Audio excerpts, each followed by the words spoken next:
Archaic Records. Hey, what's up, everybody? It's Archaic Records here with you again. My name is Jamie, coming at you from Nashville, Tennessee. Here to wish you a very happy Morrissey Monday, a weekly celebration of all things Morrissey and the Smiths.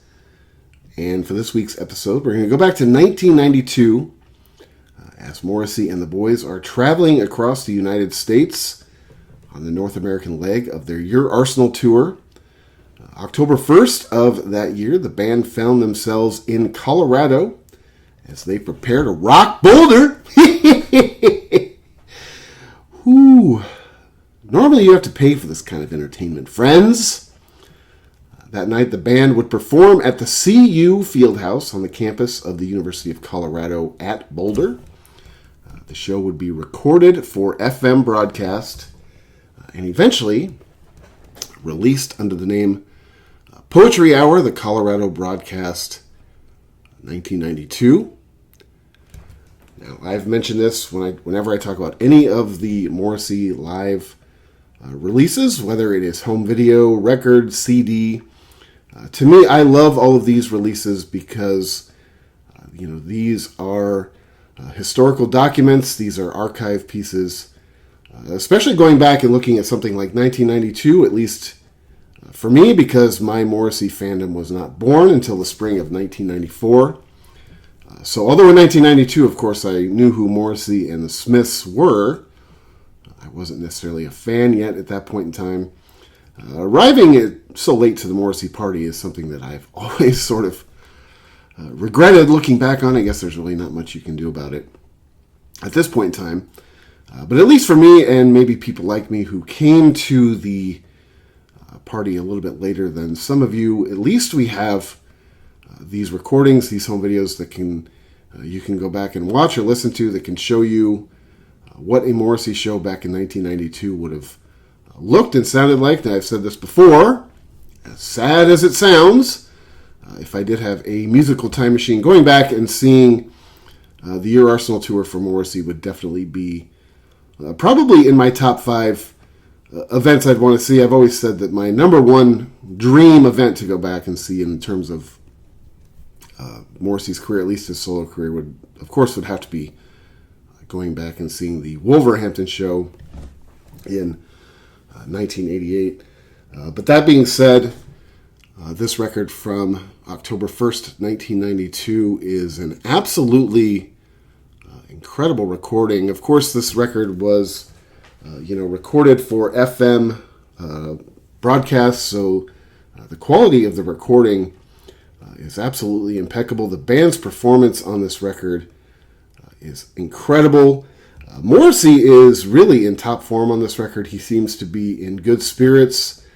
The band is as tight as ever, and in my humble opinion, honestly, I think that this record is every bit as good, if not even a little bit better than a record I talked about a few weeks ago on this channel, Beethoven Was Deaf, which is one of my favorite.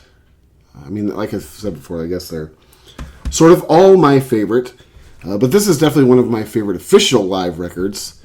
And I think that this record, Poetry Hour, Colorado 1992, as far as the quality of the recording, Morrissey's performance, and of course the band's performance, it's just as good, if not even a little bit better. Of course, this tour features the classic Morrissey solo lineup band with Alan White, Gary Day, Spencer Coburn, and Boz Borer. I've said this before, there's a million little things that you can argue and debate about when it comes to the Morrissey career. I think that's one of the funnest things about being a diehard fan of any artist, are those conversations you have with other people that are so passionate about this artist. But to me, in my opinion, it's not even debatable which is the best Morrissey solo band. To me, this is the greatest Morrissey solo band. Apart from the Smiths, this is actually probably my favorite band of all time. I do find it interesting. One thing I find interesting about this record or this tour was that the band decided to play in Boulder rather than Colorado. I guess if you sort of look back on it, you could see how it makes a little bit of sense. I mean, Boulder is obviously a big college town. Denver is cool. Denver's obviously a big city, but I've always found Denver to be, in my experience, having been there a few times, I've always found Denver to be a little bit sterile. I mean, that being said, I live in Nashville, so that's definitely the pot calling the kettle black, if you will. I remember the first time I ever went to Denver, I was driving cross country. I was driving from Seattle down to New Orleans, and we happened to be traveling right around the time of my birthday. So the night before we got into Denver was my birthday, and I decided as we were driving cross country, I was trying to figure out where I wanted to spend my birthday that night. Now, I'm not normally a big birthday guy. Normally I could sort of take it or leave it. I'm not really usually that interested. I definitely don't have a lot of birthday spirit, if you will. But since we were driving cross country and we're going to be in this sort of general region of the country, I decided that I wanted to spend my birthday up in Wyoming, because Wyoming is one of my favorite places in the United States. And I say this as a diehard, committed urbanite, but I love Wyoming, Montana. I love the western part of the Dakotas. To me, that is one of the most beautiful parts of this country. If you haven't been there, I highly recommend it. So anyway, it was my birthday. I decided I want to spend my birthday in Wyoming. So we stopped in this little town up in northern Wyoming, which was just amazing. The town was called Sheridan, Wyoming, where we spent my birthday. And let me tell you, we pretty much tore that town apart that night.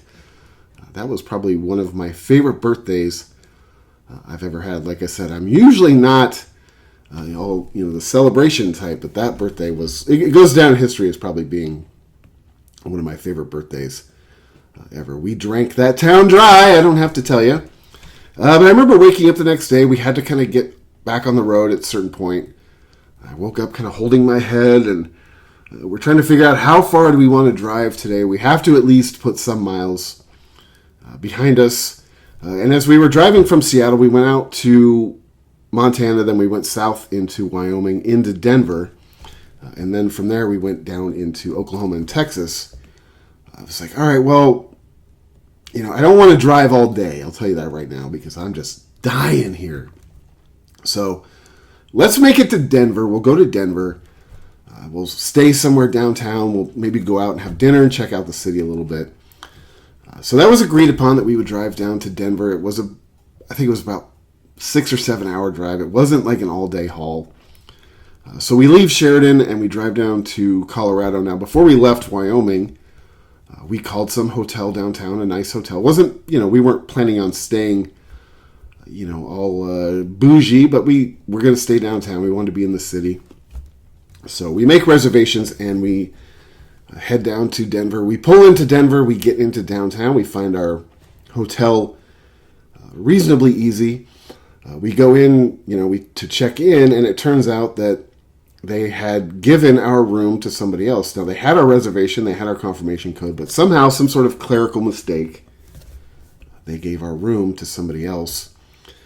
But we were talking to the front desk person, and you could tell she felt really terrible about it. She called over a manager, and the way that they sort of remedied the situation was they gave us one of the available rooms they had, which happened to be this penthouse on the top floor.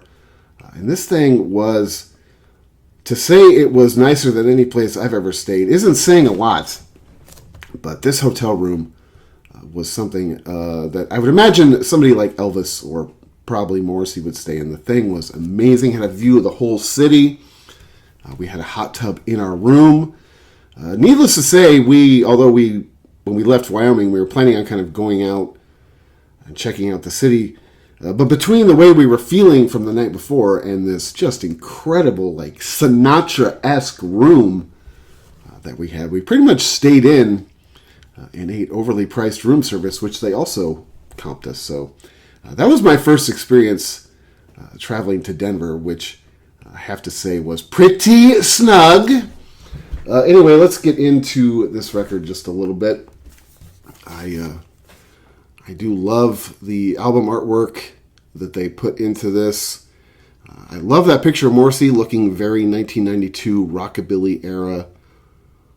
Morrissey, one thing that strikes me always every time I see this photograph of Morrissey, something about it. He reminds me in this picture, and it's not always the case, but in this picture particularly, he reminds me of my grandfather when my grandfather was about this age. My grandfather was a very, dashing, handsome man himself as a young man, but he doesn't necessarily look like Morrissey. But in this picture in particular, Morrissey he reminds me of my grandfather. It's the eyes, it's the hair, something. Maybe it's even the dress. My grandfather always kind of had like sort of a 50s aesthetic, the way he's dressed. I remember when I first saw this album cover, it sort of struck me as to how much he looks like my grandfather. In this picture, of course, you open up the sleeve. Morrissey, this is a well-known, fairly well-seen picture of Morrissey signing some goodies for some adoring fans. One of the high points on this record for me is the vinyl itself. It's a double vinyl, but it comes on this just like beautiful ivory white vinyl. Very well done on the packaging on this record. Like I said, the album cover always kind of creeps me out a little bit because it reminds me so much of my grandfather. But like I said, the recording quality on this record is absolutely spot on. It sounds every bit as good as any other professionally recorded live show. Morrissey's performance is just incredible. The band sounds great. Sort of like the same observation I made when I talked about Beethoven Was Deaf a few weeks ago. There isn't a lot of banter on this record. There isn't a lot of Morrissey's sort of tomfoolery. It's basically just a straightforward, musical piece. There are a couple, small, Morrissey talking bits, I guess you could say, or monologues. But to me, this is pretty much just a straightforward live record. If you haven't listened to this record, Poetry Hour, sometimes, obviously, some sort of bootlegs can be spotty when it comes to, the quality of the recording or sometimes the band's performance. I couldn't recommend this one anymore. Highly. The first song on side A, like I said, this is a double LP. The first song on the side A is Girl Least Likely To. This is a song in Morrissey's catalog that I guess among Morrissey fans, I wouldn't say it's necessarily, totally a deep track, but I feel like this is a song that is underappreciated. I feel like this is a song that is sort of under talked about. I was thinking about this the other day. I don't think I've actually seen this song live in person. I'd have to go back and look through all my set lists, which I have written down somewhere in this mess over here, which you fortunately cannot see. But I do not believe I've seen Girl Least Likely To live. This is an awesome version of it. The band is spot on.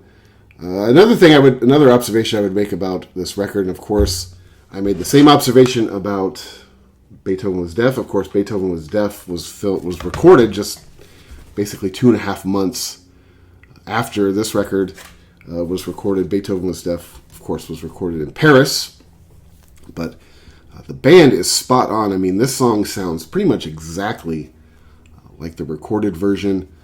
Like I said, I don't think I've seen Girl Least Likely To live, but I always think this, if there's certain songs that Morrissey's going to bring out of retirement, there's a lot I would choose before Girl Least Likely To, but studio version-wise, I love that song, and this is a great version of it, too.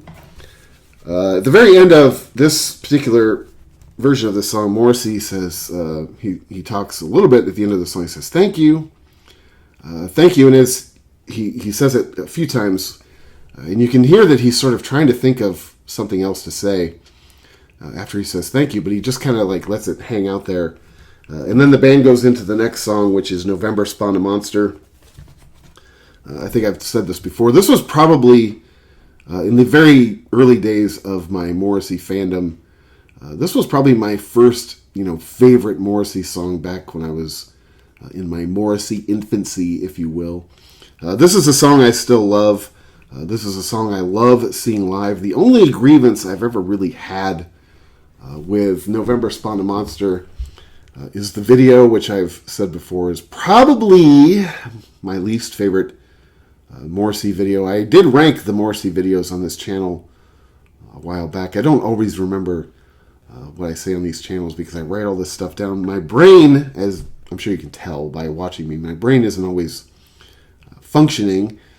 So I believe I put November Spawn a Monster as my least favorite Morrissey video because it is a little bit much Steve. But this is a great version of it. This is actually probably, of all the live versions I've heard of November Spawn a Monster, this is probably actually my favorite. After this song, Morrissey finishes the thought that he was trying to start. After the first song, Girl Least Likely To, Morrissey said, "Thank you for coming out to this funny little place." Now, I've been to Boulder, Colorado, and like I said, I thought it was kind of interesting that, Morrissey, they played Boulder over Denver, although, like I said, it kind of makes sense because Boulder is a college town. Now, I don't know if you've ever been to Boulder, but Boulder is a place that is sort of very granola. It reminds me a lot of a place I'm more familiar with, which is Eugene, Oregon, which is also the big university town. But Boulder is very sort of granola. It's a college town. It's a little bit self-infatuated, if you ask my honest opinion. But I do find it to be, a little bit more interesting, at least, than Denver, at least in my opinion. So I get it. I've never been to this, the C-U Fieldhouse. So I'm not sure what size venue they're playing here. I would imagine that Morrissey probably could have played a much bigger venue in the city. I mean, 1992, Morrissey was pretty near the height of his powers, or at least during his solo career. So I'm not really sure what the C-U Fieldhouse looks like in terms of size or the type of venue it is, but he does make reference to it being a funny little place. The next song after that ends side A, which is Certain People I Know. A really good live version of this song. This is a song that I do believe I have seen live. At this point in time, if he were only going to bust out a few songs, off of Your Arsenal on a tour nowadays, of course, in 2023, when Morrissey did the 40th anniversary tour, he only played one song off Your Arsenal, which I found to be a little bit interesting. A little bit disappointing, to be perfectly honest with you. But, I mean, when you have a career and a catalog that is so vast, so amazing, you have to make cuts here and there. I get it. But Certain People I Know at this point in time, I don't think it would be a song that I would kill to see live. This version of it is awesome. It's very true to the record. So no complaints as far as going back and listening to the record. Of course, this was 1992.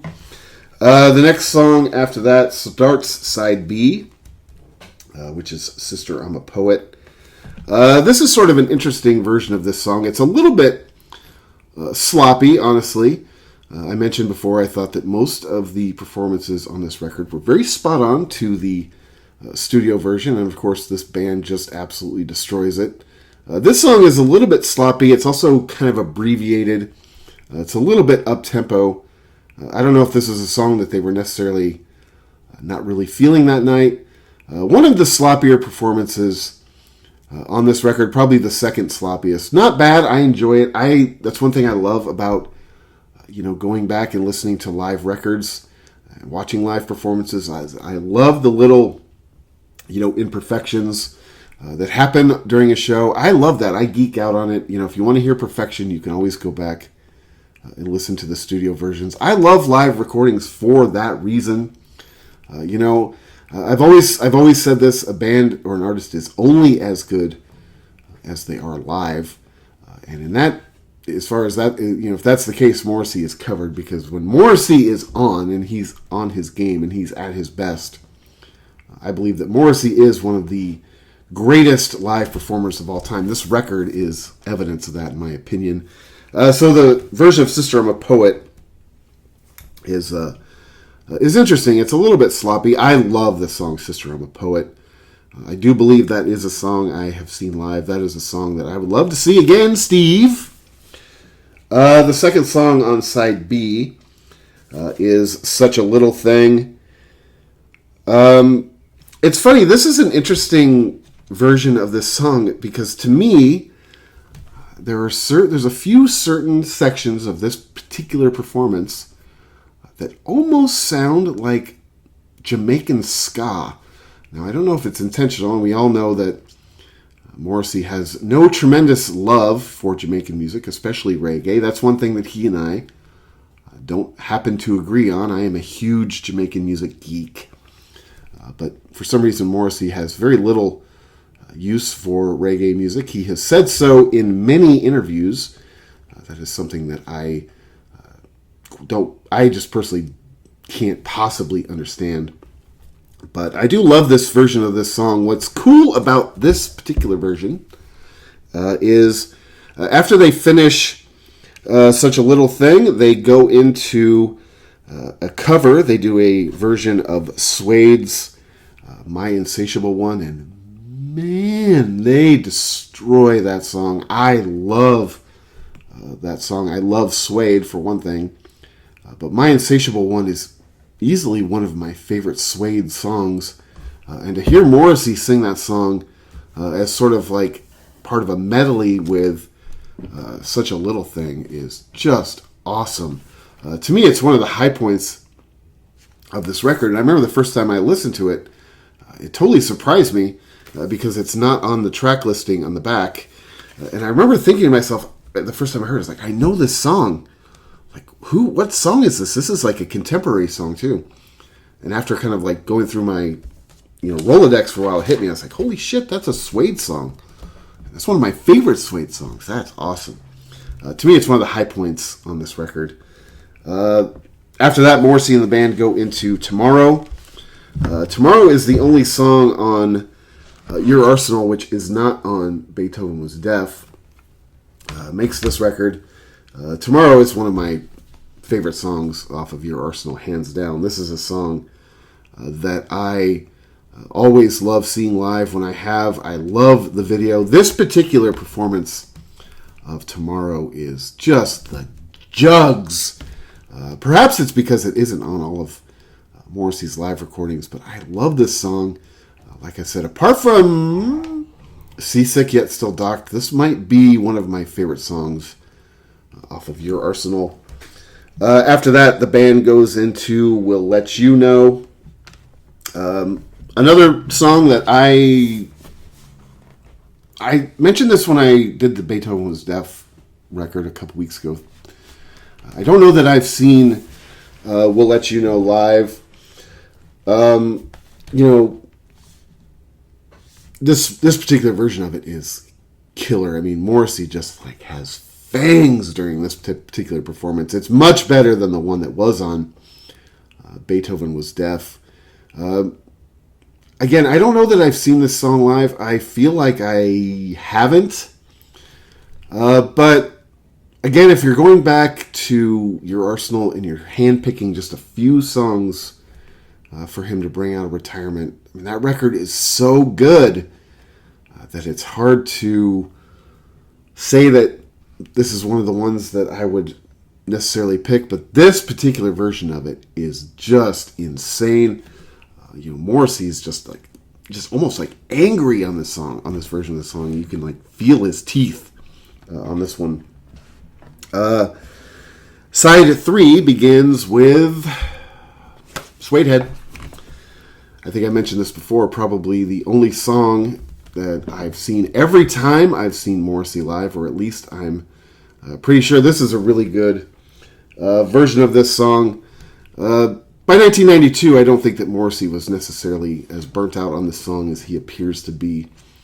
Nowadays, I saw it again in 2023 on the 40th anniversary tour. You really can't blame the guy for maybe being a little bit burnt out on the song.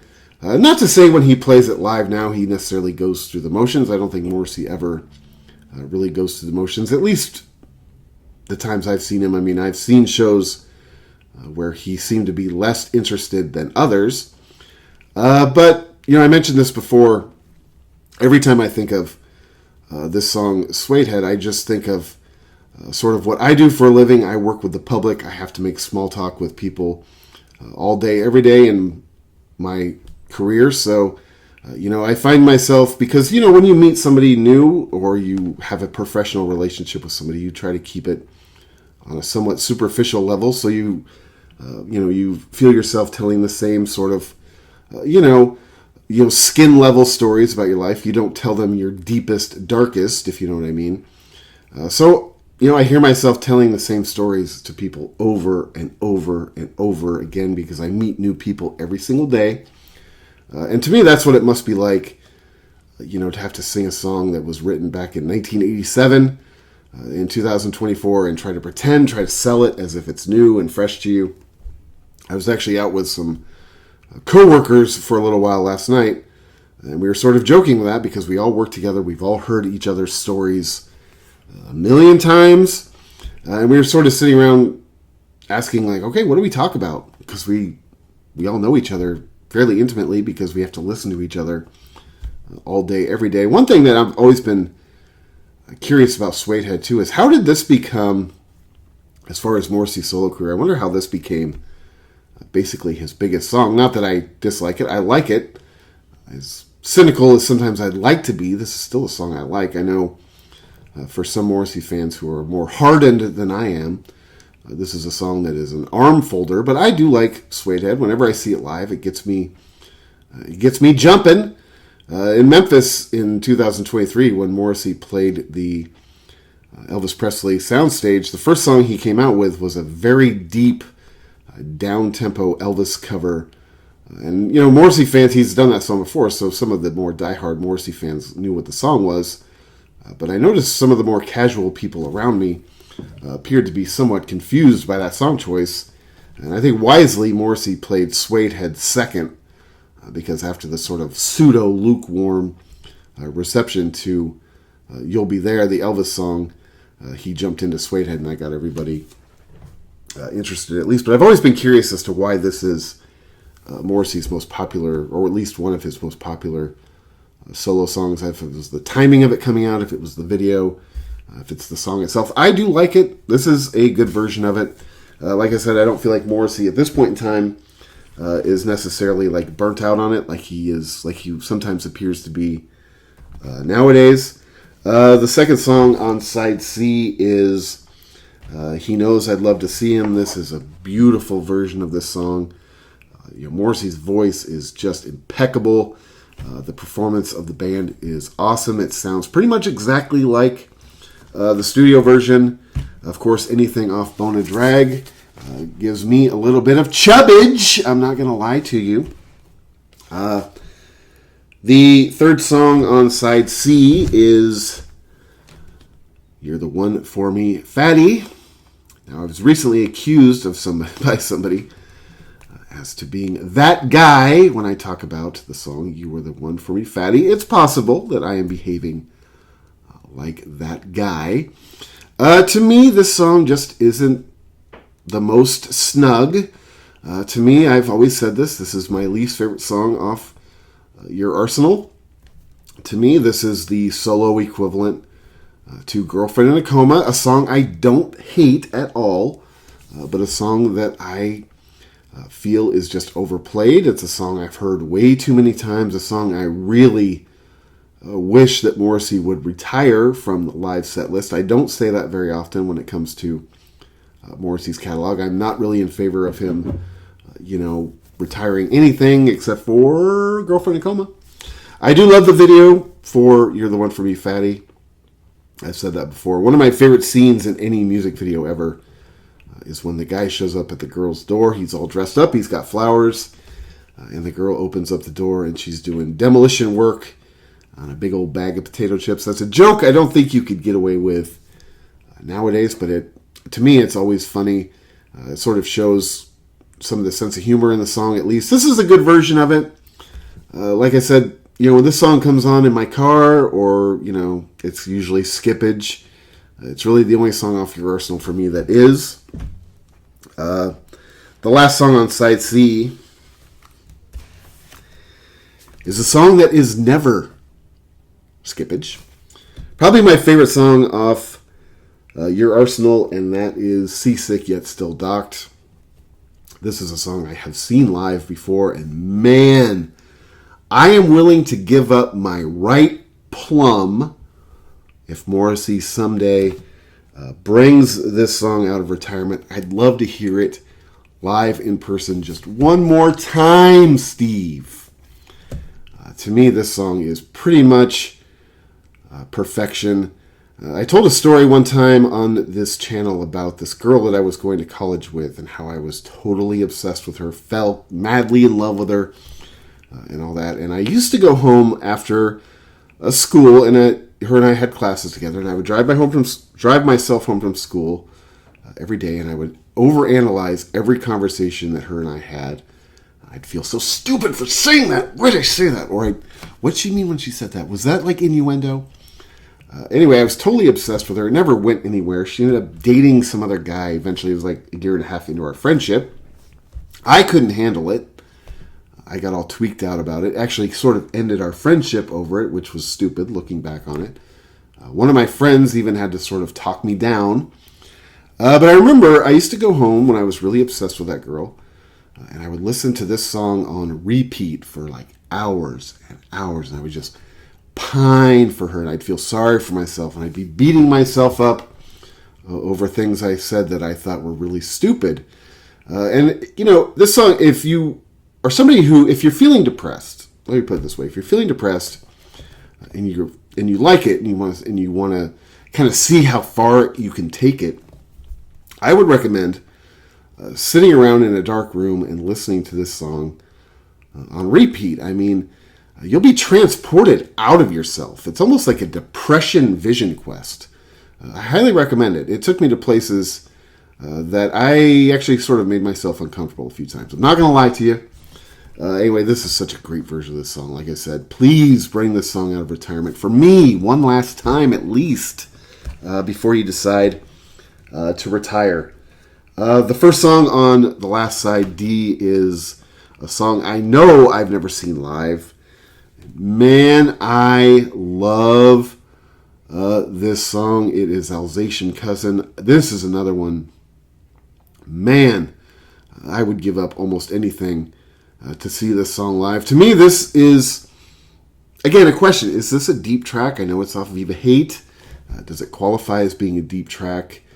At this point in time, I love this song. I'm not exactly sure when Morrissey started excluding this one from the live set. This version of it destroys.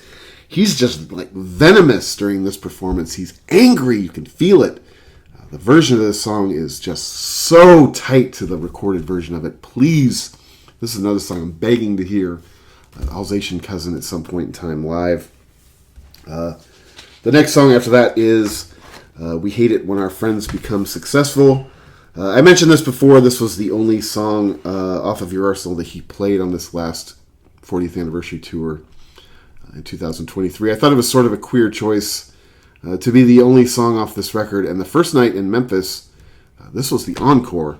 And I remember as the show was drawing near, or the end of the show was drawing near, I remember thinking, is he going to omit Your Arsenal completely? He can't do that. I'm not going to allow it to happen. And if I have to climb up on that stage and drag him out by his chest hair, he's going to sing something off Your Arsenal. He finally did. It was We Hate It When Our Friends Become Successful. This version on this record is awesome. I do like this song. Like I said, if you're going to pick one off of Your Arsenal, this would not be my first choice. He was great when he performed it in Memphis. I think I told this story before, but it reminds me of a friend I had in Seattle who was a musician, who I was friends with him as he was becoming very popular, and he and I hung out for a couple of years. I eventually moved away, which I always do. And right around the time I left, I moved to New Orleans from Seattle. He just exploded. He became one of the biggest artists in the world, at least for a while. He's still pretty huge. He's not as big as he once was, but he's still very huge. He actually came up in a conversation last night. Whenever people mention his name, I never mention that I used to know him, just because I don't like being that guy. I don't like having to carry around a broom to sweep up the names I drop. But somebody was talking about him last night. Whenever I hear people talk about him, I'm like, see if they're saying anything unflattering, because I still consider him to be a friend. He was such a great, nice, likable guy, especially around town in Seattle. He was known in Seattle before he blew up. And he was always so nice to young people who wanted to approach him and talk to him and shower him with their affection. So it makes me think of this song because, no, I did not hate it when he became successful. I was very happy for him. Some of us are capable of looking past our own misery. The next song after that, the greatest song of all time, in my humble opinion. Every Day is Like Sunday. This is, I mentioned before, which song was it? Sister, I'm a Poet might have, Such a Little Thing was the second sloppiest version. This is the sloppiest version of a song on this record. To me, this song, for one thing, it has too much Alan White singing in the background. No offense to Alan White, who I love as a guitarist, but this is my favorite song of all time. And I want to hear Morrissey sing it every time. The band on this song, too, I get the impression that, and you can't see it, obviously, because it's on record, but I get the impression, listening to this record, that by this point in time, the Stage Invaders have taken hold, because the band is very sloppy and Morrissey's missing most of his vocals. Alan White ends up singing a lot of it, which, like I said, I love you, Alan, but I'd rather hear Steve hear my favorite song of all time. This performance reminds me of one of the first times I went to go see Depeche Mode, a band that I like, not the hugest fan in the world, but a band I like. And my favorite Depeche Mode song ever is But Not Tonight. That's a song that I've always loved. It's a song that my wife and I kind of first bonded over, as far as having a song in common anyway. And we went to go see them at this place called the Shoreline Amphitheater, which is just south of San Francisco a little bit. And they started playing But Not Tonight, and I was so excited because it's my favorite Depeche Mode song. I love Dave Gahan's voice on that song, but Martin Gore sang it. And Martin Gore just absolutely aborted it.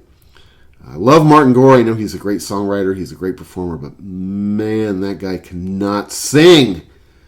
He has the worst American Idol wannabe generic voice ever.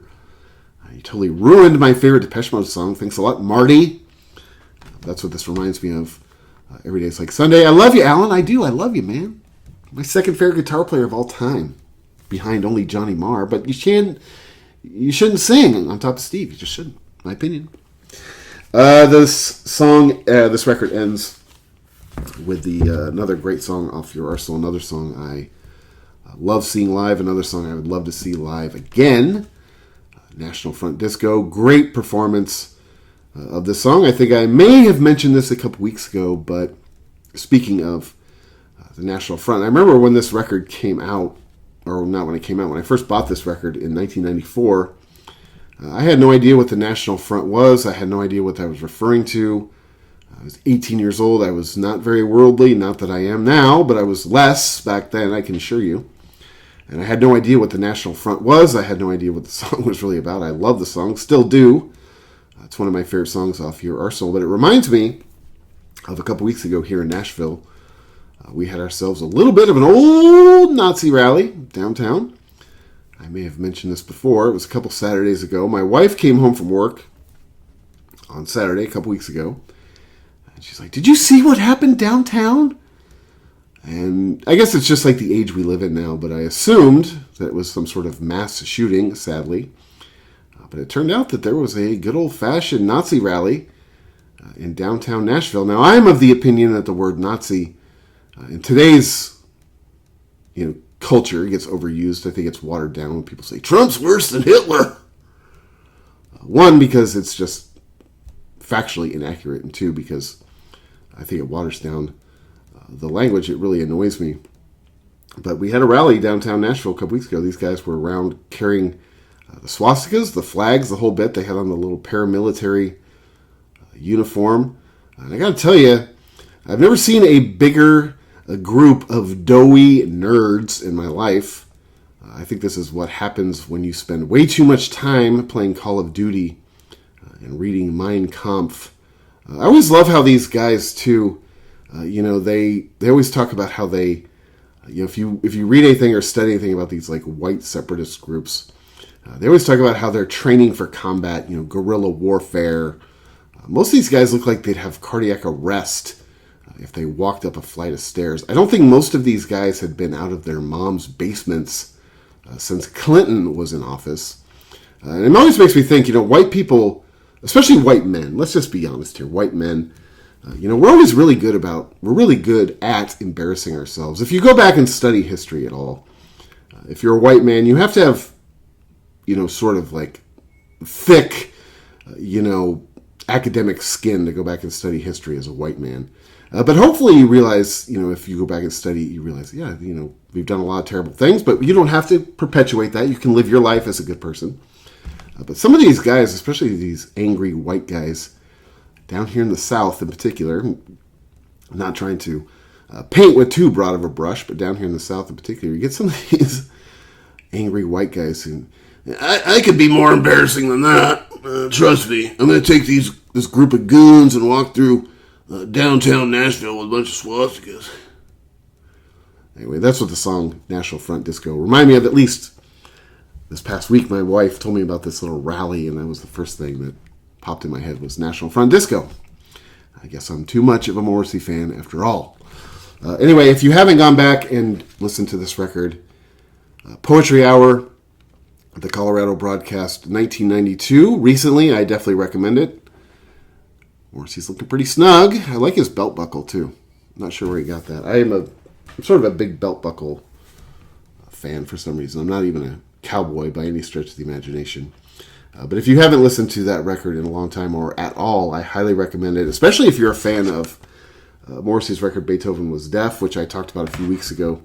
Very similar in a lot of ways. I think both these records are awesome. Like I said, going back and looking at the Arsenal tour is something that I regret that I missed out on that tour. I think it would have been, as far as the solo tours go, I think it would have been one of the coolest ones to see that I missed. Anyway, man, thank you so much for checking out this video. This is Archaic Records. My name is Jamie, coming at you from Nashville, Tennessee. Be sure to go out and support your local record store. If you enjoyed this video, be sure to check back every week for Morrissey Monday, a weekly celebration of all things Morrissey and the Smiths, as well as other record content and album reviews throughout the week. And until next time, my friends, I'll talk to you then.